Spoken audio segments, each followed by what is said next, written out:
seeing in digital. About the camera, that great image you had earlier, when will we see more photos? When will Juno Cam come on, and what can folks expect to see? We're headed there. It's happening. We're moving really fast through this system. Next slide. And here's where we're going. That's our target. Here is, you see, undoubtedly, and it is the king of our solar system.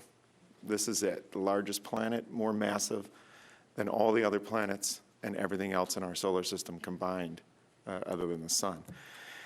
This beautiful picture of its zones and belts, the great red spot, this incredible turbulent atmosphere.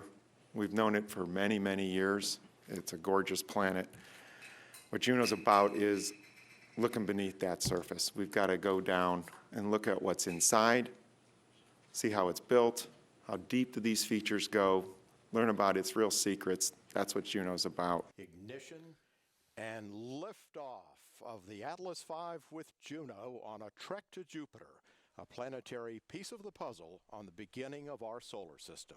First, the lines going around Jupiter that are coming around are the magnetic field lines that are trapping these particles. The yellow is where the most intense radiation is. We're looking at electrons that are moving very close to the speed of light.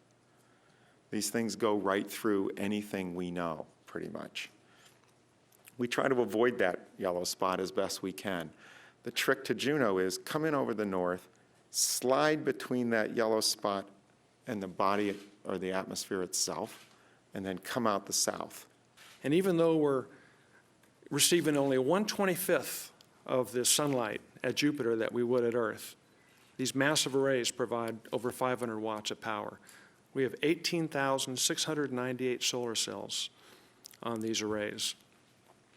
The other thing you notice when you think about this mission is how do we protect our critical electronics, the electronics that control the main engine burn tonight? How do we protect them from this intense radiation environment? We chose to house our electronics in a solid titanium walled vault, our radiation vault. It's where we protect our valuables, if you would. So this was when our journey began way back in 2011. We launched from Florida at Cape Canaveral Air Force Station.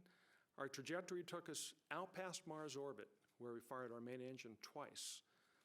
Then we looped back around the sun and did an Earth flyby. We got incredible gravity assist here that added 70% of the velocity that we got from the launch vehicle.